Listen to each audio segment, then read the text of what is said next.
Claims the state made about a horrific plan to scare people, rape people, stalk people, assault them, was not even on the paper record, and therefore they said the only way Alec Cook can get all we asked for, and the only way he could get a fair trial, was to say each case is tried on its own merit.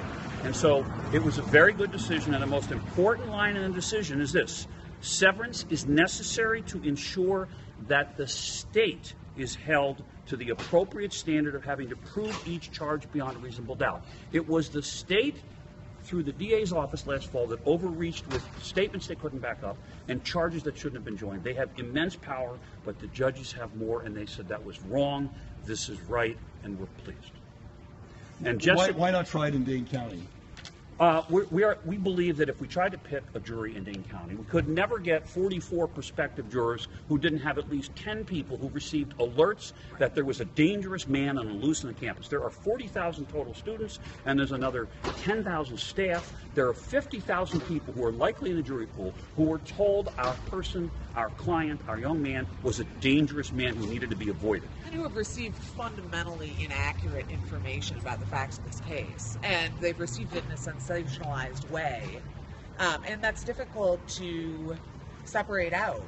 Jurors come in with their perceptions and their common sense. Whenever a case is high profile, that presents some risk of juror prejudice.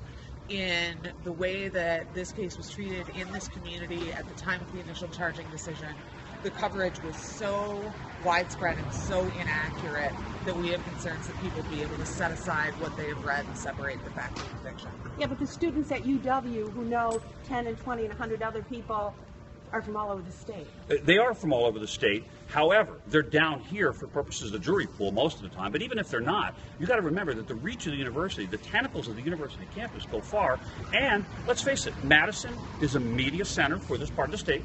And most people in this area who see TV, read the news online, look at Facebook, read Twitter, have seen horrific and false things about our client. They've seen images with things written over them. I mean, there's just no way it's likely we're going to get 40, 50, 70, 100 people from whom we can call 12 to 14 people who can say, I haven't heard enough about this case to have an opinion. That's the problem. And we know, we need to know that. There was a march that was organized last fall where students were carrying signs with our client's mugshot on them that said, kill your local rapist.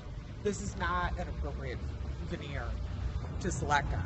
I mean, that's what we've got. We've got a really polarized campus community, and we have concerns about that. You know, because there are 7 separate trials that will ultimately be scheduled, does that make it more likely that you will enter into discussion